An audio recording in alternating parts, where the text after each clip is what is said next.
Now, these immigration detention centres have been closed and are able to be closed because this government has got Australia's borders under control and has stopped the boats. Now, in July 2013, under the previous Labor government, the Labor government was so overwhelmed by illegal boat arrivals that there were 10,000 people in the Australian detention system, and Labor opened 17 detention centres as it tried to cope with the huge volume of boat arrivals. Now, as part of the 50,000 people who arrived in Australia during that period, Labor placed 8,000 children into detention. 8,000 children were placed in detention by the previous Labor government.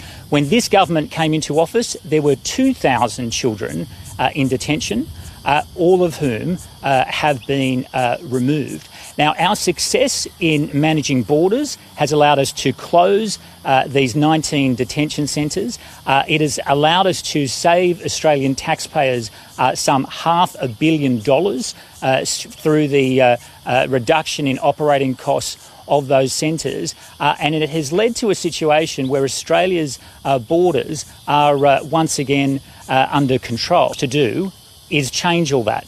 The opposition wants to go back to the days of the previous Labor government, where there was chaos on Australia's borders, where the borders there was no control over the borders, and the Australian immigration detention system was overrun.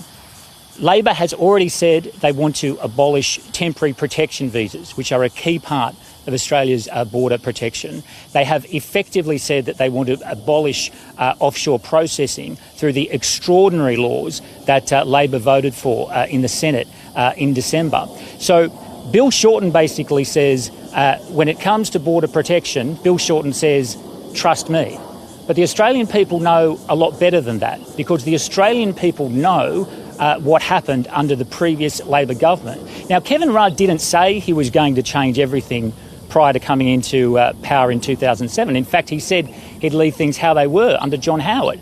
But he did change everything. Now, Bill Shorten is actually saying he's going to change the system. He's going to change the system that Scott Morrison built that has been so effective in securing Australia's borders. So in 2019, the question when it comes to border security is, who do you trust, Scott Morrison or Bill Shorten? Happy to take questions.